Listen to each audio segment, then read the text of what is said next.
digital যুগতো কমা নাই কিতাপৰ সমাদৰ জনসমুদ্ৰত পৰিণত চান্দমাৰী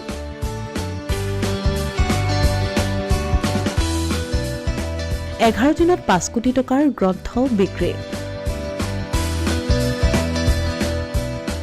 29 ডিচেম্বৰৰ পৰা অসম অভিযান্ত্ৰিক প্ৰতিষ্ঠান খেলপথাৰত অনুষ্ঠিত হৈ থকা অসম গ্ৰন্থমেলাৰ সামৰণি পৰিব 9 জানুৱাৰীত অসম প্ৰকাশন পৰিষদ সদৌ অসম পুথি প্ৰকাশক আৰু বিক্ৰেতা সংস্থাই অনুষ্ঠিত কৰা অসম গ্ৰন্থমেলাৰ বাকৰিত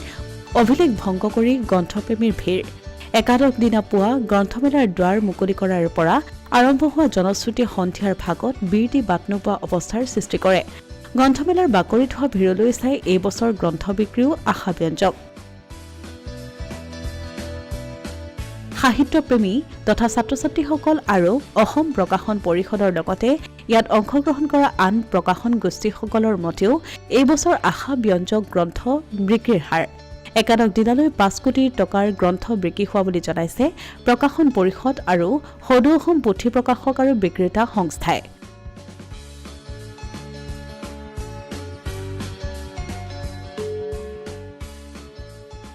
যোৱাবাৰৰ তুলনাত এইবাৰ কিতাপ বিক্ৰীৰ হাৰ বেছি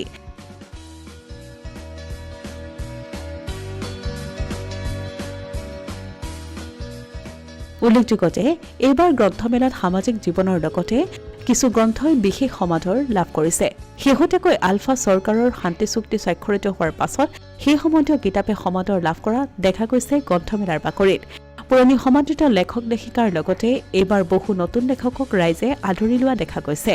ইয়া নিশ্চয়কৈ এক ইতিবাচক খবৰ ডিজিটেল পৃথিৱীত বিচৰণ কৰা নতুন প্ৰজন্মক এইবাৰ গ্ৰন্থমেলাত দেখিবলৈ পোৱা গৈছে সামাজিক মাধ্যমৰ যুগত প্ৰতি বছৰে গ্ৰন্থপ্ৰেমীৰ সংখ্যা বাঢ়িবলৈ ধৰাটো নিশ্চিতভাৱে এক ভাল খবৰ লগতে এই বছৰ নৱপ্ৰজন্মৰ ক্ৰেতাৰ সংখ্যাও বেছি গ্ৰন্থমেলাত নিজৰ পছন্দৰ কিতাপখন কিনিবলৈ নাইবা ভালপোৱা লেখক লেখিকাক লগ ধৰিবলৈ গ্ৰন্থমেলালৈ আহিছে গ্ৰন্থপ্ৰেমী একাদশ দিনা কেন্দ্ৰীয় মন্ত্ৰী সৰ্বানন্দ সোণোৱালো উপস্থিত হয় গ্ৰন্থমেলাৰ বাকৰিত গ্ৰন্থমেলাত জনসমুদ্ৰ দেখি অভিভূত হৈ পৰে মন্ত্ৰী সৰ্বানন্দ সোণোৱাল কেন্দ্ৰীয় মন্ত্ৰীগৰাকীও গ্ৰন্থমেলাৰ পৰা ক্ৰয় কৰে কেইখনমান গ্ৰন্থ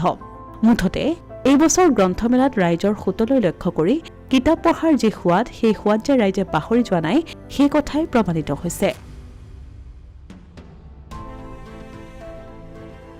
অসমীয়া প্ৰতিদিন ডিজিটেল ডেস্ক